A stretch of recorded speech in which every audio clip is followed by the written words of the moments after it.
Hey, it's Jared with Hill Media Group. We help small businesses and organizations grow online without the overwhelm. Now, last year, I remember being at a nonprofit fundraiser and being a little frustrated when I was there because I hadn't been updated in quite a while as to what that nonprofit was doing. But I found myself at this fundraiser because I supported the nonprofit, I wanted updates, and so I went. As I was sitting around the table with some others, I found that they had a similar experience to me. So that told me that we weren't being communicated to. And that's the number one thing that is a killer of nonprofits is poor communication. And I get it. It's very hard as somebody who runs a nonprofit to also be a master communicator. You're juggling a lot of different relationships while trying to also keep the nonprofit mission and vision moving forward. You might have a list of donors at a certain level that you reach out to, but there's a lot of other people that fall through the cracks that could potentially become bigger donors as well.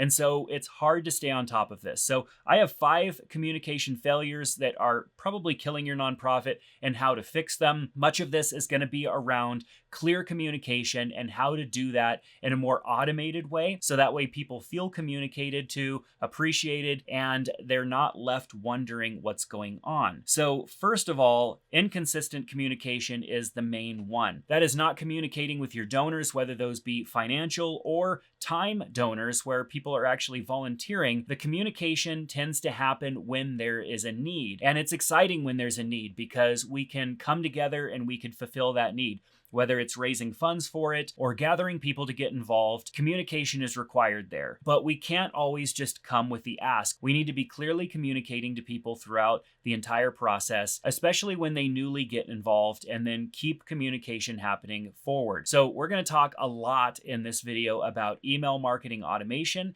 and how to use that type of technology to clearly communicate. 45% of nonprofits send newsletters monthly, but many send nothing for months or at all. So there's a large percentage of nonprofits that just flat out aren't communicating by email. And I have to imagine that that's frustrating to those who donate either their time, money, or both. When somebody donates or becomes a new volunteer, it's very easy to add them to an email list that automatically sends out a welcome series to them.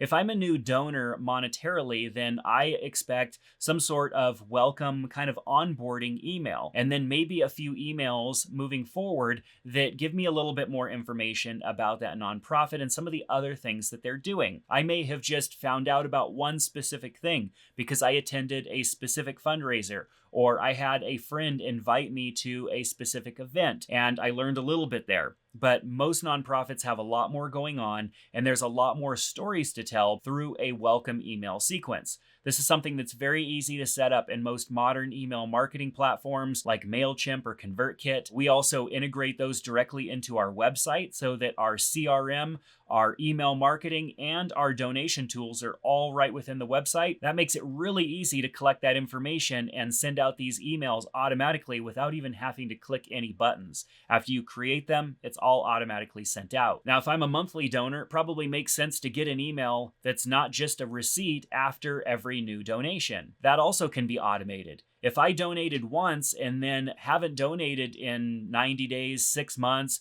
maybe even a year, it might make sense to re-engage me through another email. These are all things that can be done automatically because a CRM would have this sort of information that a person donated and then maybe it's been 6 months since they donated. Hopefully that person has received a series of newsletters and email updates along the way, but perhaps they still haven't donated again. So there's an opportunity for an automated email to be triggered to send out and re-engage them as a donor. That could also happen for volunteers. We haven't seen a volunteer in a while, so a volunteer could be re-engaged through an email also. As a nonprofit, you definitely want some sort of a welcome series that's an onboarding for new people that have gotten involved. Maybe even a separate one for people who've donated financially and a separate one for people who have donated their time through volunteering. And then create one email a month that goes out to these lists showcasing a little bit of a story, something that's taken taken place in the last 30 days, sharing new opportunities and things that keep people excited and engaged. If that's a lot for you to bite off at once, start with a simple email newsletter. Number 2 is no appreciation system in place. A lot of people go a very long time without feeling any sort of appreciation.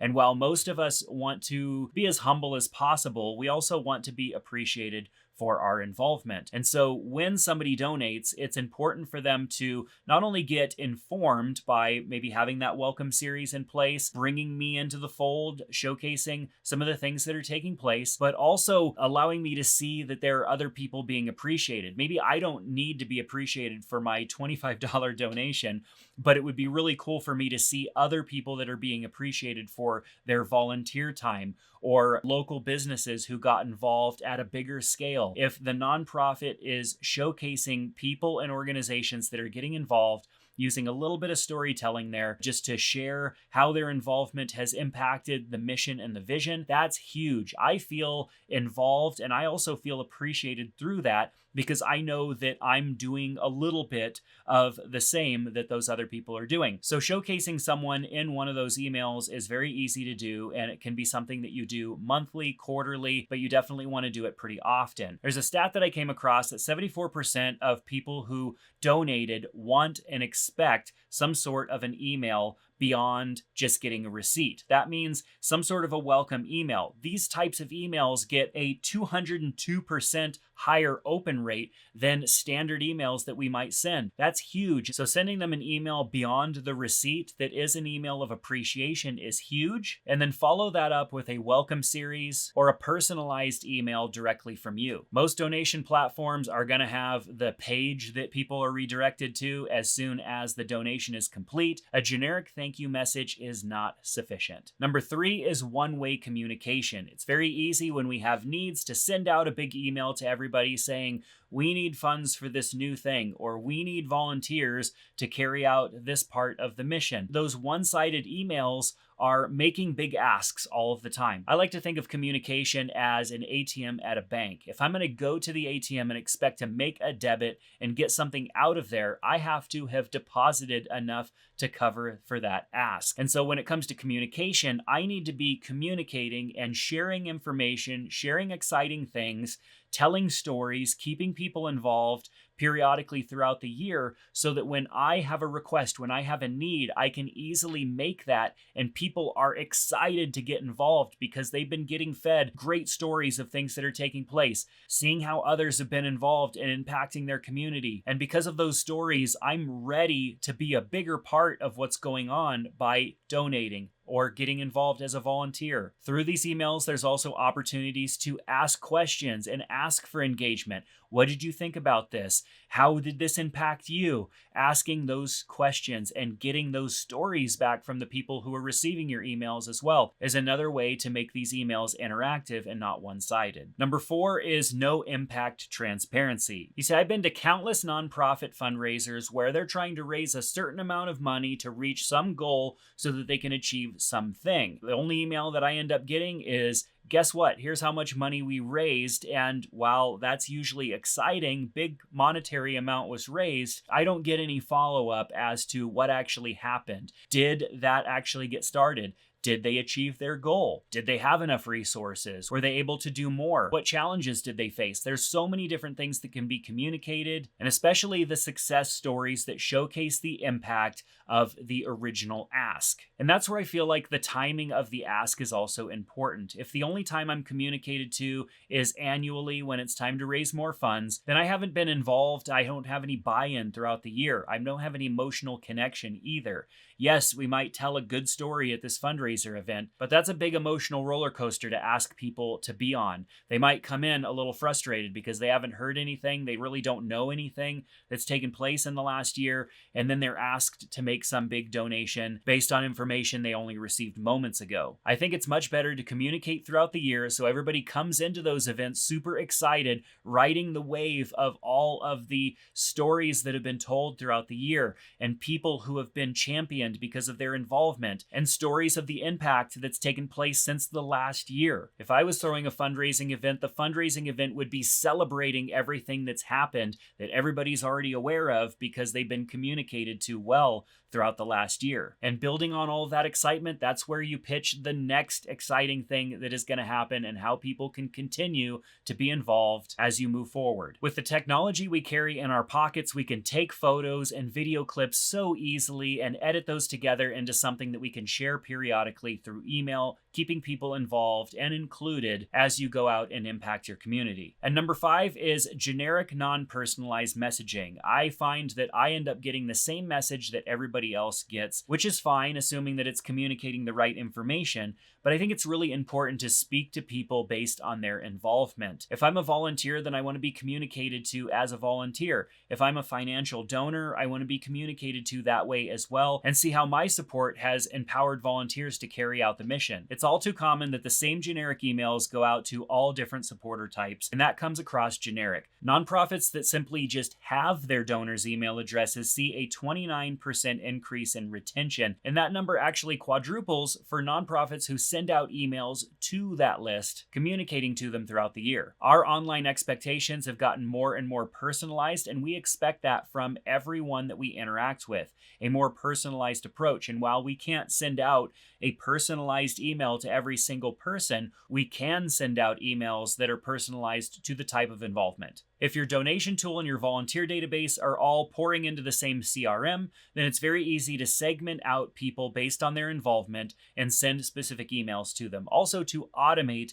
emails as well. You can start by separating new donors from repeat donors in your messaging. If I donate for a second time, I shouldn't receive the same messaging as if I'm brand new. I shouldn't receive a welcome sequence. I also shouldn't be spoken to as if I am a new donor. I should be thanked for my recurring involvement, and just simply setting up emails to speak to people in that way go a long way to showing that you're paying attention. So let's quickly talk about the technology solution. You see, there are a lot of donation tools out there, different platforms that have a little bit of a CRM built into them. But that information doesn't talk with your database of volunteers, which might just be a spreadsheet or a list in your email inbox. And both of those don't talk with people who just signed up for newsletter information on your website who haven't donated or gotten involved yet. So while there are a lot of great platforms out there that check maybe one or two of those boxes, it's very hard to find one that makes sense for your organization and can be customized that checks all of those boxes. So it's actually pretty easy to integrate something like that into your website and actually own all of this data, not having it tied up to some platform, which often charges fees based on usage, and all of this can be customized and ran from within your website. So how do you get started in solving this problem? Well, don't try to do everything all at once. That's going to be really overwhelming. If you're not doing any of the things that I've talked about so far, start by simply sending out an email to your entire list. And in that email, thank them for their involvement, tell them a short story, and then let them know that you're going to work on communicating, whether that's through a monthly email newsletter or something that shows that the engagement is coming. Pick your biggest communication gap first and solve that problem. Implement one solution completely and test and refine that before moving on to the next one. The real cost of inaction is empty chairs at your next event with supporters walking away, online donors not returning, one-time donors never becoming recurring donors, and volunteers that feel like they don't really know what's going on. Now, we believe in education first, which is why we offer a free strategy consultation. If you use the link down in the description below, you can sign up for one of those and meet with me for a phone or video call to discuss how to move forward for your organization. I hope you found this somewhat useful. If you did, give it a thumbs up and subscribe. I hope to see you back in another one soon. Take care.